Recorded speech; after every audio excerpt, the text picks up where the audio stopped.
We were talking recently about handwriting, how we've seen a decline in penmanship, decline in written thank you notes.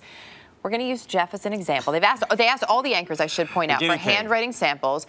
Jeff had a couple here. That one's from 1992. Yeah. And then we see 2011. A little bit of a change. A little bit. In your handwriting there. Yeah. But why is the big question. Why and how does your handwriting change over time? And what does your handwriting say about you? Well, for those answers, we're joined now by Michelle Dresbold, who's the author of Sex, Lies, and Handwriting.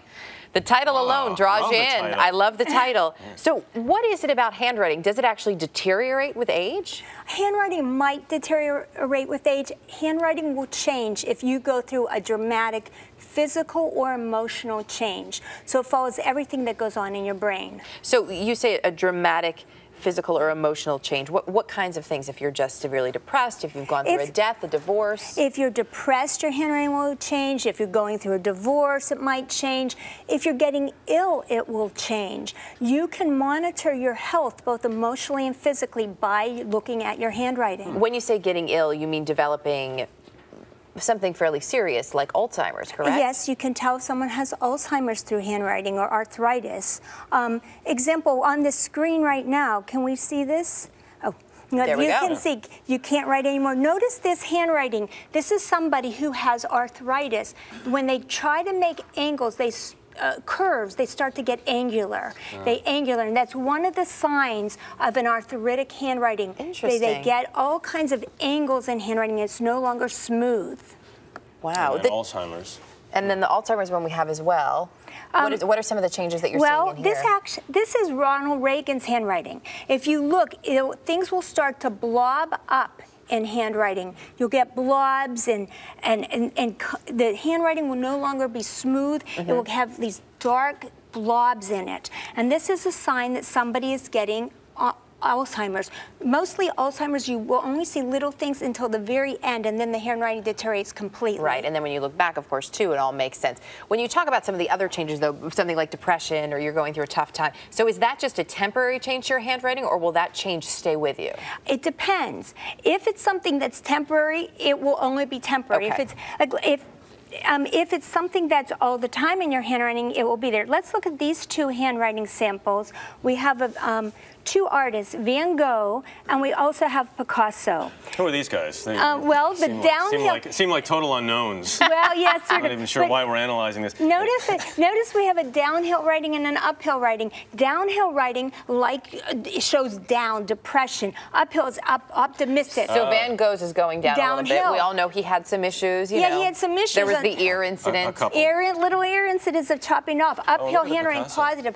Now, Picasso lived till he was well into his 90s. Uphill, positive writing. The downhill handwriting, depression, sadness. He, unfortunately, Van Gogh killed himself at age 38. So there it is, right in their handwriting. But Picasso's, you say, seems optimistic. Optimistic, uphill. That shows optimism. So if you go so far as to change your handwriting, now that you're telling us these things, someone who's a downhill writer today may say, you know what, I'm going to start writing uphill. Does that actually change what's going on inside? It will change what's going on in your head. For example, if you smile, you will be happier. If you laugh. If you write uphill, you will actually change chemicals in your brain, and you will become a more optimistic, more successful person. How about that? I like it. Okay, so now let's take a look back, because we've talked a little bit about how and why your handwriting could change. Right. So we have some samples. Again, they asked all four of us for samples. Somehow Jeff and I made the cut. I don't know if that's good or bad for us, by the way. I don't know either.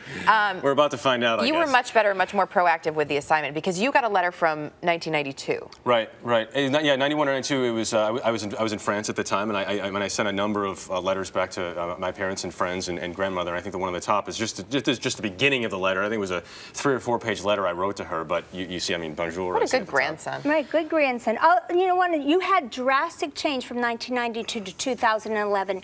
Notice in your first handwriting, it goes downhill. Yeah. You were depressed at this time, and it's also cursive, which means you were more emotional. Sorry, but now, thank goodness, your handwriting. How far you've come. It's true though, because I was totally out of my comfort zone at the time. I was overseas. I was in places I'd never been to before, and people I'd never seen. I was young. I was 15 years old. So yeah, it was a rough summer at times. I had a good time, but but you can see at that time it wasn't your happiest time. Yeah. There was and now you've made drastic changes by going uphill, and you notice that you only do all capitals now. Yeah.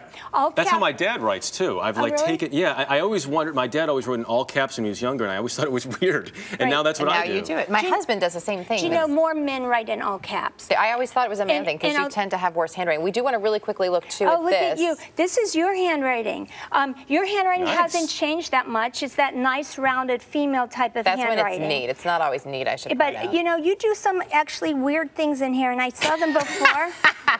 She does a lot of weird things. Let's look at this word hoarding. You write a capital R in the middle of your sentence. Capital R's all the time. Capital R's in the middle of sentences. And what that means is you go along, when you see a capital that shouldn't be there, you're fine, predictable, predictable, unpredictable. There's a little bit of spice in there, people. Yes, she's a loose cannon. You never know what that capital R will say. Michelle, thanks for coming in today. You're welcome. That was Thank very you. fun. Very, very cool.